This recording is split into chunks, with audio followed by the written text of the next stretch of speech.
समस्या ही समस्या है। स्वामी चिदानंद जी काशी से। स्वामी चिदानंद जी, राधे राधे महाराज जी।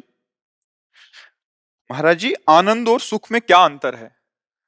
सुख शब्द द्वंद्व के अंतर्गत आता है, सुख और दुख, और आनंद में द्वंद्व नहीं है। आनंद और प्रसन्नता भगवान का स्वरूप है। सुख विषय से संबंधित होता है, जिसमें द्वंद्व उपस्थित हो जाता है। जो सुख और दुख दोनों पर विजय प्राप्त कर लेता है वो आनंद को प्राप्त होता है। सुख दुखे समय कृत्वा लाभालाभो जया जयो।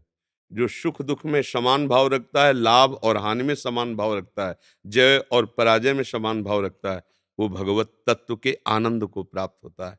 ब्रह्मभूता प्रसन्नात्मा न शोचते न कांक्षते समा सर्वेषु भूतेषु मद भक्तिम लभते पराम। जो अखंड प्रसन्नता को प्राप्त होता है वो ब्रह्मभूत महापुरुष होता है, जिसके अंदर न कोई शोक होता है, न कोई सोच होती है, न कोई कांक्षा होती है।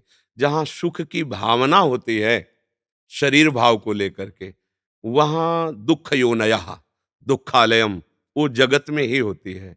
और जो आनंद की अनुभूति होती है तो ब्रह्मानंद होता है, परमानंद होता है, वो प्रेमानंद होता है, स्वरूपानंद होता है, नित्यानंद होता है, विज्ञानानंद होता है। ये आनंद शब्द इनमें जुड़ता है। सुख और दुख ये द्वंद्व विषय में जुड़ता है। सुख और आनंद में बहुत बड़ा अंतराय है। सुख नाशवान है और आनंद सच्चिदानंद भगवान का स्वरूप है। यम ही न व्यथ्यंते ते पुरुषम पुरुषर्षभ सम दुख सुख धीरम स्वमृतत्वाय कल्पते। अमृत तत्व का पद का अधिकारी वही है जो सुख दुख में समान भाव रखता है। तो दुख क्या हुआ? नाशवान पदार्थों के भोगने में सुख की लालसा। कोई भी दुख नहीं चाहता, सुख की लालसा से भटक रहा है, लेकिन सब दुखी हो रहे हैं।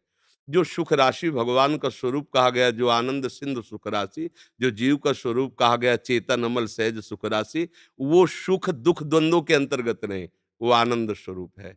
जो आनंद सिंधु, फिर वो सुख राशि लिखा है। जो आनंद है वो सुख राशि परमात्मा है, और जो देह भाव से लेकर सुख का भाव है वो है द्वंद्व के अंतर्गत। अब द्वंद्वातीत कोई सुख की भावना करे तो उसे आनंद में गणना की जाती है। रसम ह्रयम लब्ध्वा आनंदी भवतु, सुखम भवतु नहीं लिखा।